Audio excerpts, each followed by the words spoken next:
이스라엘 백성들이 출애굽을 했습니다. 출애굽이라고 하는 것은 애굽을 탈출한다 그런 뜻이잖아요. 사실은 예수 믿는 우리 모든 사람들은 다 출애굽한 사람들입니다. 애굽은 우리에게 세상을 상징하는데 세상으로부터 탈출해서 하나님의 나라로 옮겨온 사람들이 우리 예수 믿는 사람들이죠.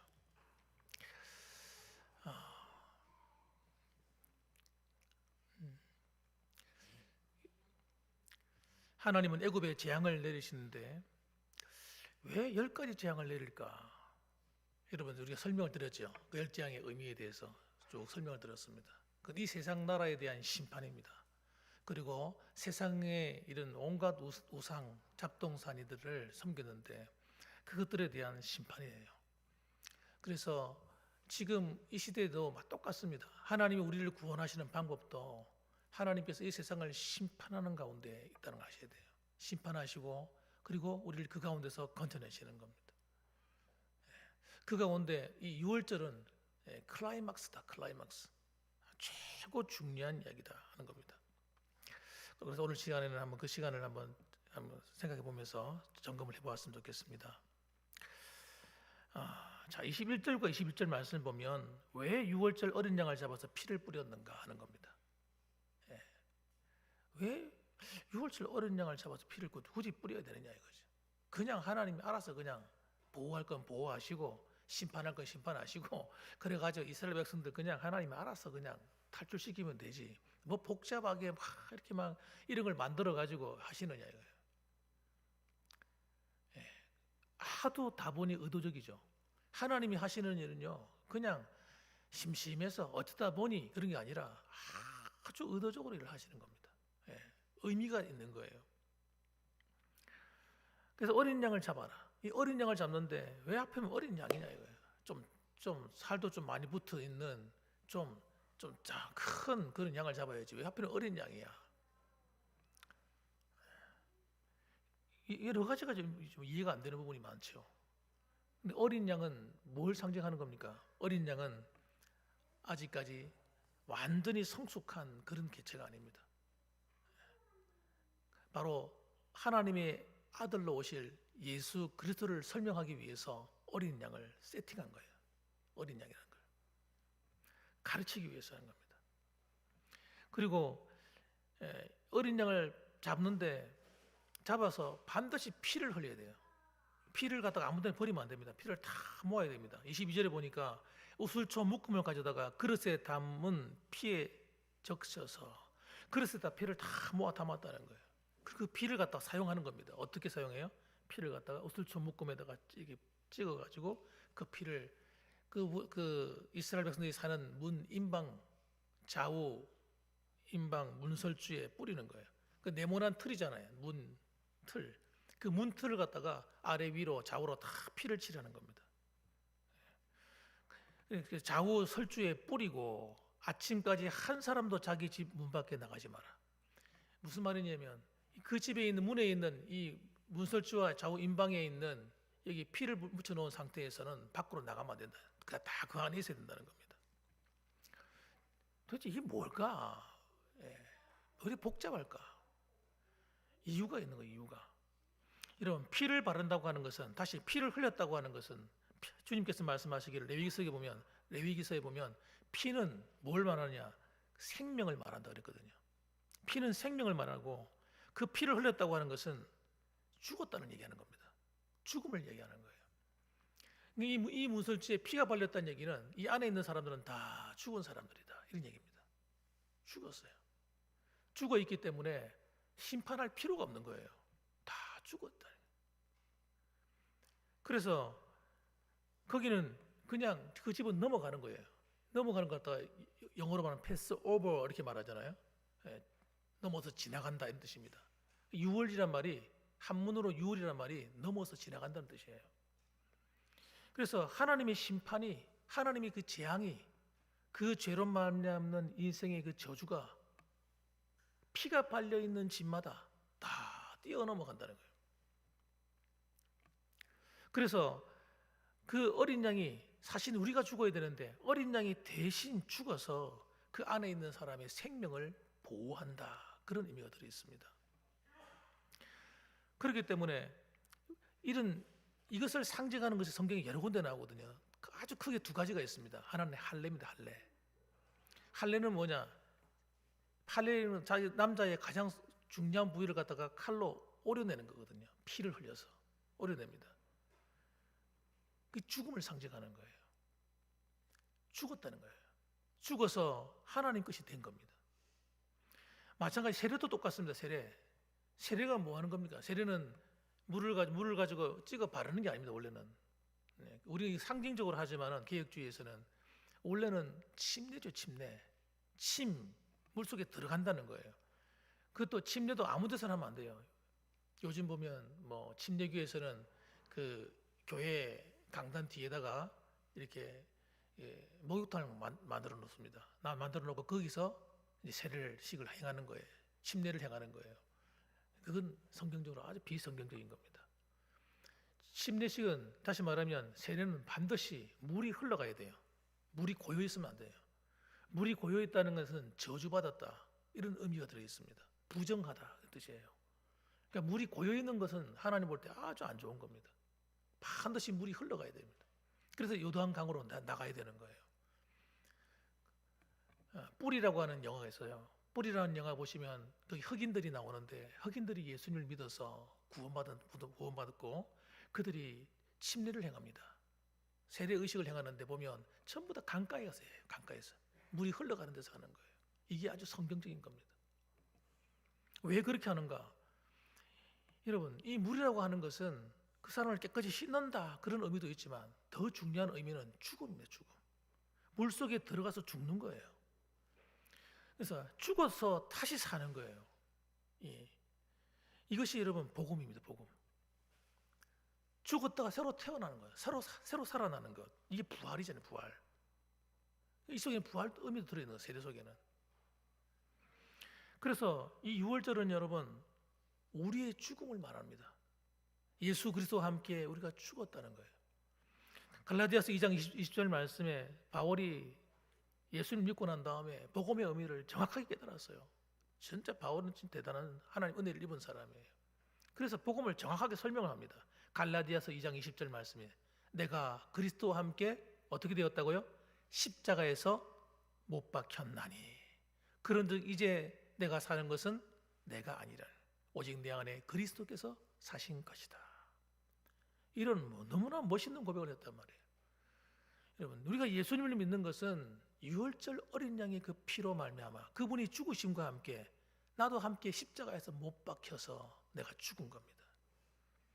그래서 예수 믿는다는 게 뭐냐? 이제 내가 사는 것은 내가 산 것이 아니요 내 안에 그리스도가 사신 것이다. 이 너무나도 간단하고 짧은 성경 구절이지만 이것만 확 깨달아 버리면요 진짜 복음이 뭔지를 똑바로 아는 거예요. 예수 믿는 게 뭔지를 정확하게 아는 거예요. 여러분, 교회를 다녀도 예수를 믿어도 이건 모르는 사람 너무 많습니다. 여러분. 들어봤는데요. 그거 우리 옛날에 암송했는데 그런 얘기를 하는 게 아니라 진짜 이대로 된다는 거예요. 진짜 예수 믿는 사람들은 유월절 어린 양의 그 피로 나도 그와 함께 죽고 다시 살아서 이제 내가 사는 것은 내가 산 것이 아니라 주님이 내 안에 사신 새로운 삶을 사는 것이다. 야, 진짜 놀라운 말씀이거든요. 그러니까 여러분, 예수 믿고 구원받은 우리는 여러분 단순하게 예수 믿고 구원받았다 이렇게 끝이 나질 수가 없는 거예요. 내가 죽음이 선포되어야 되는 겁니다.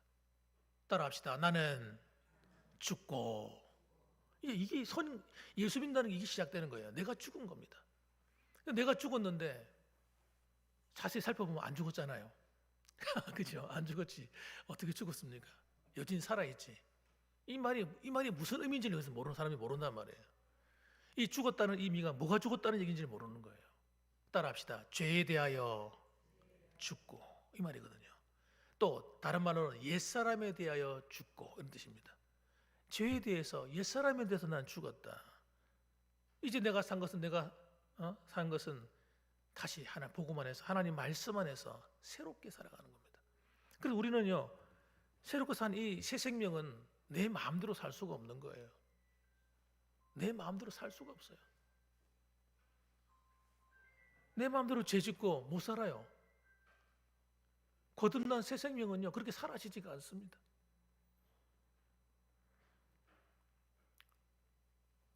우리는 하나님의 사람으로 새롭게 살았기 때문에 다른 방법으로 사라지지가 않는데, 다르게 방법으로 살게 되면 어떻게 됩니까? 내 안에 있는 양심이 가만 안 있는 거예요. 나를 갖다 괴롭히는 거예요. 찌르는 거예요. 야, 너 그러면 안 돼. 너 그러면 안 돼. 너 그렇게 말하면 안 돼. 그렇게 행동하면 안 돼. 하나님이 성령이 내 안에서 나를 계속해서 찌르는 겁니다. 이게 양심이 살아있다는 거예요. 이 양심이 화인 맞은 사람은 이 기능이 없어요. 죽어버려가지고. 근데 예수 믿고 거듭난 성도는요, 하나님 말씀대로 안 살잖아요. 그러면요, 못 살겠는 거예요. 왜? 내 양심을 계속 하나님이 성령이 나를 찌르기 때문에, 양심을 통해서.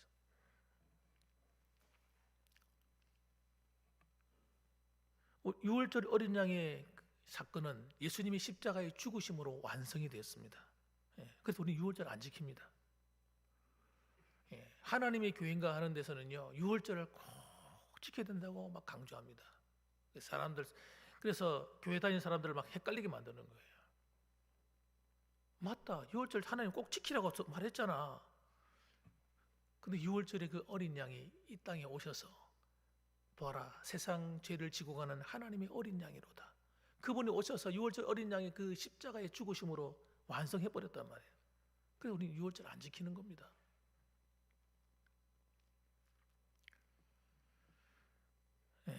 지금 여기 말하는 24절에 너희는 이 일을 규례로 삼아 너희와 너희 자손이 영원히 지킬 것이니 이랬는데, 이 말은 구약 이스라엘 백성들에게 해당되는 말이에요.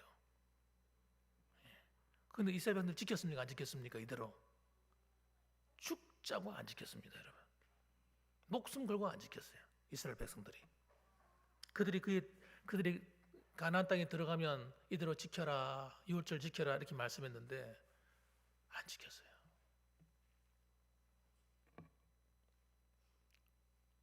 그러니까 신앙을 다 팔아먹는 거예요, 여러분. 이 유월절 사건이 얼마나 중요한지 모릅니다. 지금 이걸 갖다가 우리는 유월절의 이 의미를 새기려면요, 우리는 어떻게 새기냐면 성찬식을 통해서 새길 수가 있습니다. 성찬식. 또 고난주간을 통해서 하면서 생각할 수가 있어요.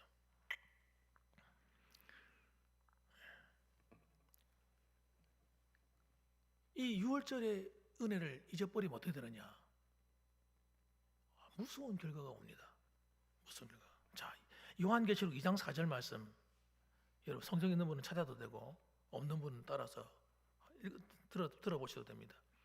요한계시록 2장 4절 보면 에베소 교회에게 하나님이 말씀하시는데 이렇게 말씀하세요. 그러나 너를 책망할 것이 있나니 너의 처음 사랑을 버렸느니라. 그러므로 어디서 떨어졌는지를 생각하고 회개하여 처음 행위를 가지라. 만일 그러지 아니하고 회개하지 아니하면 내가 네게 가서 네 촛대를 그 자리에서 옮기리라. 이렇게 말씀합니다. 그런데 에베소 교회는요, 나쁜 교회가 아니에요. 에베소 교회는요, 굉장히 복음적인 교회입니다. 진짜 목숨 걸고 이단과 싸우고요, 정말 열심히 하나님을 섬겼던 그런 교회예요. 그래서 충격적인 말씀을 하시는 거예요. 사실은 너를 책망할 것이 있나니, 그럼 하시는 말씀이 너희 첫사랑을 버렸다, 처음 사랑을 버렸다는 거예요. 이 말이 무슨 말인지 여러분 이해가 되십니까? 우리가 언제 버렸단 말이에요, 주님? 우리는 안 버렸어요. 우리 예수 믿어요. 나를 구원하신 하나님의 사랑 나 늘 잊지 않고 있어요. 그런데 처음 사랑을 버렸대. 이 말이 무슨 말이냐면요, 예수를 믿는데 처음 믿었을 때 어떻게 믿었어요? 하나님 앞에 회개하는 거예요. 처음 구원 은혜를 경험한 사람은요, 일어나는 변화가 뭐냐면 죄에 대한 회개가 살아있는 거예요. 하나님 말씀대로 살지 않으면 못 견디는 거예요. 그래서 십계명의 말씀이든 구약의 말씀, 신약의 말씀이든 하나님 말씀대로 살고자 그렇게 애를 썼단 말이에요.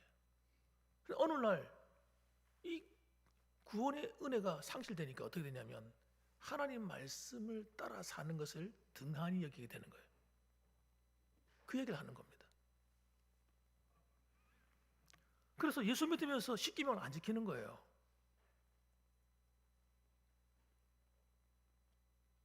그런데 그걸 모른단 말이에요. 처음 사랑을 버렸다는 이야기는 무슨 뜻이냐면 구원받은 성도가 반드시 살아가야 될 신앙의 삶을 버린 겁니다. 그게 여러분 뭔지 아세요? 하나님 말씀대로 불순종하고 살아가는 그걸 말하는 거예요. 그런데 모른단 말이에요. 왜? 열심히 봉사하고 있기 때문에. 열심히 복음을 지키기 위해서 싸우고 있기 때문에 내가 하나님 말씀에 불순종하고 살고 있는지를 모르는 거예요. 그 이야기를 하는 거예요, 여러분. 그러니까 여러분, 우리가 절대 속으면 안 됩니다. 나한테 속으면 안 돼요. 내가 열심히 기도하고 열심히 봉사하고 열심히 예배 드린다고 해서 내가 믿음으로 하나님 말씀에 순종해서 살고 있는 것은 아닐 수 있기 때문입니다. 내가 주님을 안 닮아갈 수 있다니까요, 얼마든지.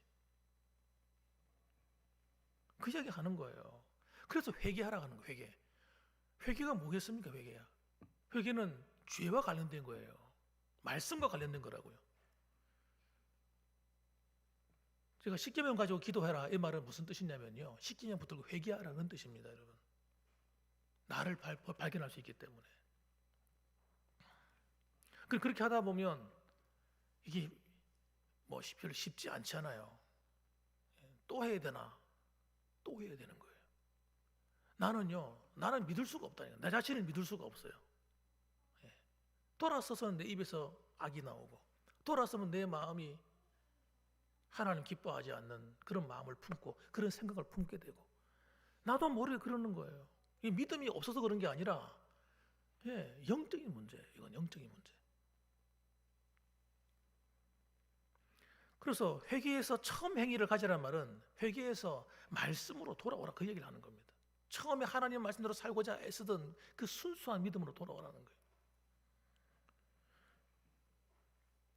그래서 십자가의 은혜, 보혈의 은혜가 왜 필요합니까 도대체? 왜 유월절을 지켜야 했습니까? 유월절을 지킬 때마다 자신의 죄를 기억하는 거예요, 여러분. 우리가 왜 성찬식을 합니까? 성찬식은 단순히 어떤 의식을 행하는 게 아닙니다. 성찬식에서 가장 중요한 게 뭐냐면 자신의 죄를 회개하는 거예요. 그 죄를 회개함이 없는 성찬식은요, 뭐냐? 그 형식적인 것에 불과한 거예요. 그 이야기 하는 겁니다, 여러분. 그래서 요한복음 6장 54절 보면 내 살을 먹고 내 피를 마시는 자는 영생을 가졌고 이렇게 되잖아요. 내 살을 먹고 내 피를 마시는 자, 이 신령한 양식이고 신령한 음료라고 그랬잖아요. 이걸 먹고 마시는 자거든요. 이게 끝난 게 아니란 말이에요. 다 먹었고 다 마셨고가 아닌 거예요. 살을 먹고 있는 상태를 말하는 거예요. 마시는 자, 마시고 있는 상태를 말하는 거예요. 그러니까 예수님이 십자가의 그 피와 그 살의 의미를 깨달아서 하나님 말씀은 살이잖아요, 살. 우리 양식이잖아요. 하나님 말씀과 그 다음에 피는 우리 죄를 씻는 거잖아요, 기능. 그래서 하나님의 거룩하신 말씀을 붙들고 내 죄를 씻어서 살아가는 자가 영생을 가진 자다 이런 얘기하는 거예요. 근데 이 말 읽어도 무슨 뜻인지 모르는 사람은 태반입니다. 마지막 날에 내가 그를 다시 살리리니, 이게 부활의 역사. 그러니까 주님이 오실 때 들림 받는 거잖아요. 들림 받을 때 부활의 몸을 입고 들림 받는단 말이에요. 들림 받을 때 한 사람은 남고 한 사람은 간다 그러잖아요. 열 처녀 중에서 15명은 남고 5명은 들어가잖아요, 혼인잔치에. 그 부활의 몸을 입어야 갈 수 있는 거거든요. 그러니까 내 살을 먹고 내 피를 마시는 자는 영생을 가졌고 마지막 날에 내가 그를 다시 살리리니. 그러니까 예수님의 살린 말씀과 피가 함께 늘 매일매일 말씀 가운데 이 피로 씻어서 나를 거룩한 하나님의 사람으로 만들어가는 이 생활이 항상 이루어져 있어야 된다. 그 이야기 하는 겁니다. 그래서 여러분, 우리가 성찬식을 행할 때 다시 그걸 돌아가는 거예요. 원래로 돌아가서 다시 시작하는 거예요. 또 잊어버리고 막 정신에서 살다가 하는 말씀으로 돌아가야지. 또 회개해야지. 그래서 우리가 이 더러워져 있는 세마포 옷을 깨끗하게 씻어서 의의 세마포 옷을 만들어서 주님을 만날 준비를 하고 매일매일 살아야 되는 거예요. 이걸 뭉쳐놨다가 나중에 하지 뭐, 이게 안 된단 말이에요. 나중에 갑자기 준비가 된다고요? 그럴 수가 없다니까. 매일매일 이 믿음의 삶을 살아가는 사람이 결국은 주님이 언제 오시든지 들림받는 거예요. 휴거되는 거예요. 주님이 언제 오더라도, 언제 오시더라도 두려워할 일이 하나도 없는 거예요. 이게 여러분 어렵느냐? 절대 어렵지 않습니다. 내가 의도적으로 그렇게 살아가야만 안 되는 거예요, 신앙생활은. 어린아이들한테는 이렇게 말해주면 못 알아듣지. 그런데 여러분같이 신앙생활 오래 하신 분들은 얼마든지 할 수 있는 그런 것입니다. 그래서 내 살을 먹고 내 피를 마시는 자만이 내 안에 거하고 나도 그의 안에 거하나니. 아시겠죠, 여러분? 다시 읽어볼게요. 내 살을 먹고 내 피를 마시는 자는 내 안에 거하고 나도 그의 안에 거하나니. 이게 없으면 안 된다는 얘기 하는 거예요. 이 생활이 없으면 안 되는 거예요, 우리가 신앙생활에. 그래서 제가 강조 많이 하는 겁니다. 매일매일 하나님의 말씀과 십자가의 피가 내 안에 묻어 있어야 되는 거예요. 자, 그래서 여러분, 그렇게 할 때 하나님이 우리를 얼마나 기뻐하시는지, 그 초대교회 하나님께서 얼마나 사랑하시는지 몰라요. 놀라운 기적이 막 일어나잖아요. 기적이 막 일어나는 것은 그냥 일어난 게 아니에요. 믿음이 함께 부딪힌 거예요. 하나님과 하나님의 능력이 나타나도록. 우리 한국교회가 하나님께 얼마나 사랑을 많이 받았는지 모릅니다. 받았는데 왜 그랬느냐? 우리 어머니 아버지 세대가 하나님 앞에 너무 순수했어요. 다른 나라는 모르겠는데 우리나라 성도들은 특히 특이한 게 뭐냐면 하나님 말씀을 그대로 믿었습니다. 진짜 희한한 거예요. 이게 얼마나 큰 축복인지 몰라요. 하나님 말씀하면 아멘, 아멘, 아멘. 노면하는 우리 한국교회는요 하나님 말씀 절대주의예요. 이게 여러분 그러니까 그 말씀이 순종하는 거예요, 우리 어른들이. 그러니까 기적이 일어나는 기적이 교회 안에 놀라운 일이 일어나는 겁니다.